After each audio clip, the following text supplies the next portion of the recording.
Fit 10 Nation, it is day 42 of the Fit 10 Challenge.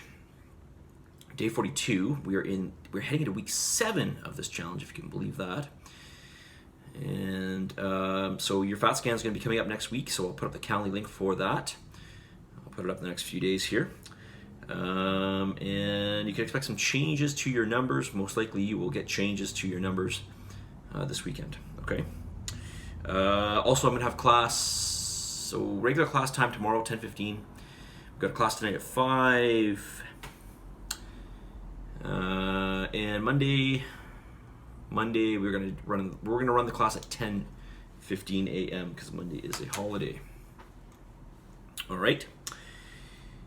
Monday 10:15 a.m. All other classes are running as scheduled. All right. Questions. Question number 1. What happens if I consistently go under my macros? All right. So, if your energy output is a certain amount per day, and then you're eating, just under that amount of energy output. So if your energy output is, total, I don't know, let's say 3,000 calories per day, and then your input of calories per day is, let's say 2,850, then you're effectively using up 150 calories per day. And as the days go on, then you start to lose body fat, right? Or you could be losing muscle, but it's highly unlikely because the difference is so small. Okay, so take note of that. And obviously it matters what you eat too. You want to make sure you're getting enough protein.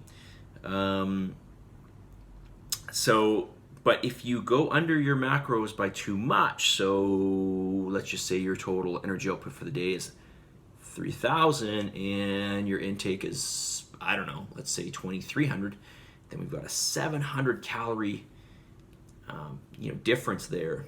And as the days go on, that adds up very fast. And because there's such a caloric reduction, the body is at more of a, you're more predisposed to losing muscle mass, okay? The greater the calorie reduction from your maintenance, okay? So, it's something you got to keep in mind, right? So listen, will you lose weight faster if you just cut your calories more? Yeah, of course you will. You will. But eventually you will plateau, and eventually you will be starving, and your basal metabolic rate will be lower. Not just because you lost muscle mass, but because you taught your body to be more energy efficient.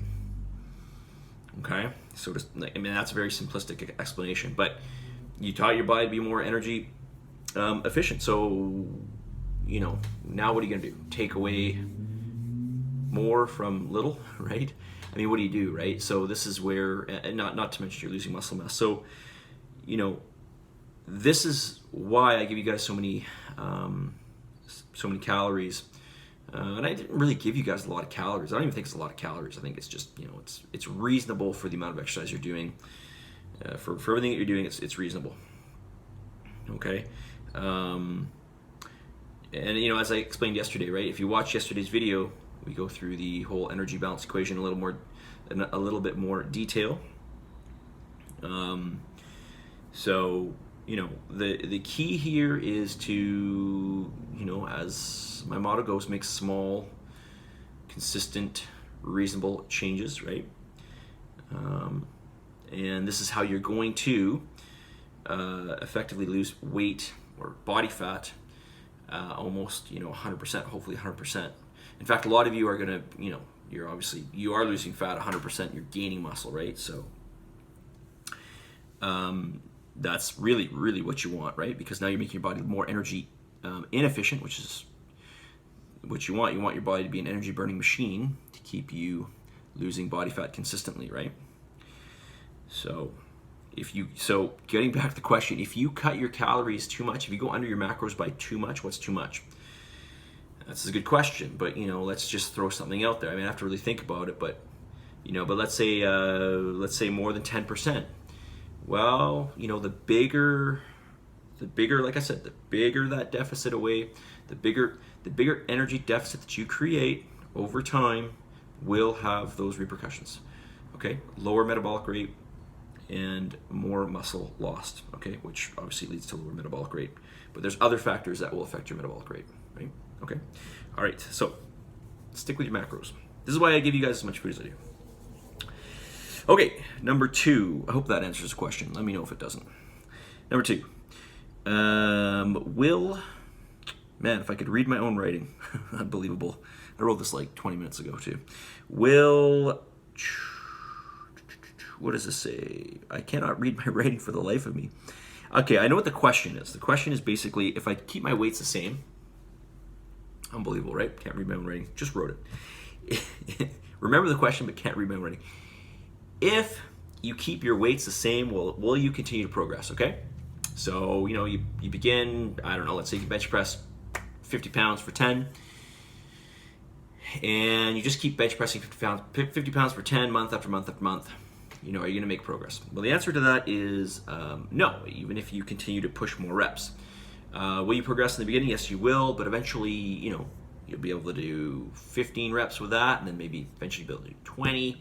So eventually you get out of that hypertrophy range, you get out of that strength and hypertrophy range. That's hypertrophy, just means muscle growth if you don't know. And you just get into that more endurance phase, okay? So now you're not stressing the muscle enough. Okay, so there is basically, the way you want to look at it is, there's a happy medium with the muscle being under enough tension over a given period of time. So there has to be enough tension within a given period of time to make the muscle grow and become stronger. Okay? If that time becomes longer, okay, then obviously the tension has to be less, right? Because it doesn't make sense if the tension is the same. It's not possible, right? The tension basically correlates with the amount of time you can hold that tension for, right? Less attention, the longer the time, right? The more the tension, the less time. So, we need a certain amount of time and a certain amount of tension. Okay, so what does that mean? It means that tension will become, the tension will be the same, but the muscle will get stronger, right? So the tension to the muscle will become less, right? Relatively speaking. So you got to add some more weight eventually. You've got to add weight. So, this is one reason why we set up our gym the way we did. There's one reason why you'll go to many gyms and you're not going to walk in there and see, 10 squat cages or a class where they're teaching, it's not, it's goes against the grain a bit. Especially the fact that we're doing this with, basically non-competitive athletes, okay, for the most part. But the reality is that if you really want to make a change to your body, this is what you have to do, okay? So now you can still don't get me wrong, you can still make good progress. You can still make good progress doing bodyweight workouts, for sure, but they are very limited. There's only so far you can go, and that's it. And you're just going to kind of maintain, you're not going to really see much more change. All right, and so that might be exciting in the beginning, but over time you may not be fulfilled, okay? In fact, most people are not. So, all right, and so I'm not sure where I was there. I have a rough idea. My phone just cut out. So, I think what I was saying is effectively eventually you want to keep adding more resistance to the bar, okay? Plus, you want to get stronger and you want to add more bone density and you want to have all the effects, all the anti-aging effects, right? And, a lot of that comes with more progressive overload. Okay? All right, message of the day. Action beats anxiety. Motion beats meditation. Work beats worry. Let's say it again. Action beats anxiety. All right, you're anxious, just get out there and do. Motion beats meditation. Okay, you can think about it all you want, but eventually you gotta just do it. And work beats worry, right? Essentially, you gotta take action. Take action, make things happen. Helps me tremendously. I hope it helps you.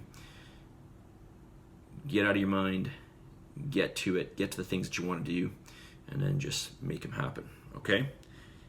All right. Day 42 in the books, you guys. Hopefully I'll see you tonight at 5.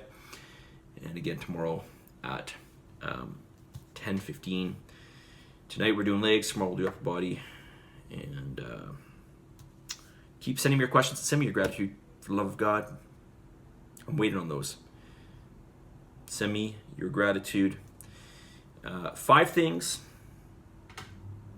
5 things. I know you can easily think of 50 things you're thankful for. You should be able to. But send me 5 things you are thankful for. All right? It's important. Trust me, you'll feel better if you don't already do this. All right? We'll talk to you guys all soon. Positive energy, positive vibes. As always, believe in yourself and for the love of God.